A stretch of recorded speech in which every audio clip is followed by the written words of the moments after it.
Maligayang pagdating dito sa Storyland TV. Ating alamin ang alamat ng paru-paro. Kilalanin natin sina Rona at Lisa. Magkapatid sina Rona at Lisa ngunit magkaiba ang ugali nila. Masipag si Rona ngunit si Lisa ay walang inaatupag kundi ang magpaganda.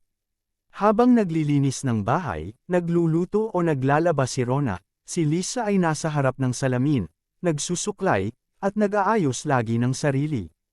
Maasahan si Rona sa mga gawaing bahay, masipag talaga ito at laging tinutulungan ang kanyang mga magulang. Samantalang si Lisa ay puro sarili niya ang kanyang inaatupag. Isang araw, naiwan ang dalawang magkapatid sa kanilang bahay. Bago umalis ang kanilang mga magulang ay nagbili ng mga ito ng kanilang gagawin. Habang nag-aayos ng kanyang sarili si Lisa ay biglang nagsalita si Rona. "Ate, tulungan mo naman ako. Ang dami kong labahing damit. Karamihan naman ay sayo," sabi ni Rona sa kapatid isang umaga habang ito ay abala sa pagpapaganda. Narinig naman ni Lisa ang sinabi ng kanyang kapatid. "May gagawin pa ako, kayang-kaya mo naman yan." Naisip ni Lisa na pipitas na siya sa hardin ng bulaklak na maipapalamuti sa kanyang buhok. Napailing na lamang si Rona sa sinabi ng kapatid. Nakita niyang tumayo na ito at lumabas ng kanilang bahay.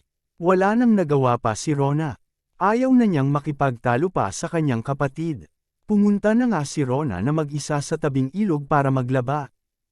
Paglabas naman ni Lisa ay tinungo nito agad ang kanilang hardin. Si Lisa ay bumaba sa kanilang hardin sa harapan ng bahay.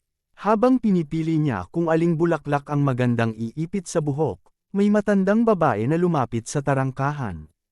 "Ineng, maari mo ba akong malimusan?" Samo ng matanda. Wala akong maililimos," pakla ni Lisa na patuloy sa paghahanap ng nilalagay sa buhok. Itinuloy lamang ni Lisa ang kanyang ginagawa. Hindi nagtagal ay nagsalita muli ang matanda.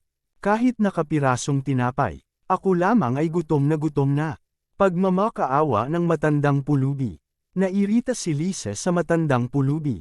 Agad niyang hinarap ito. Sinabi ng wala, sigaw ni Lisa, sabay pagpitas sa isang bulaklak na maganda ang kulay. Nagalit ang matanda, "Hindi ka lang pala tamad, maramat ka pa at walang galang sa matanda. Gagawin kitang tulad niyang hawak mong bulaklak ngunit isang kulisap."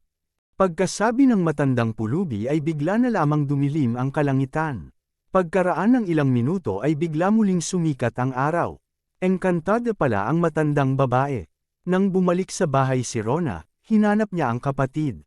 Pumunta siya sa hardin dahil alam niyang mahilig ito sa mga bulaklak. Subalit wala si Lisa. Ang napansin ni Rona ay ang paru-parong lumilipad-lipad sa ibabaw ng mga bulaklak. At iyon ang alamat ng paru-paro. At diyan na nagtatapos ang kwento natin sa araw na ito. Hanggang sa susunod. Salamat.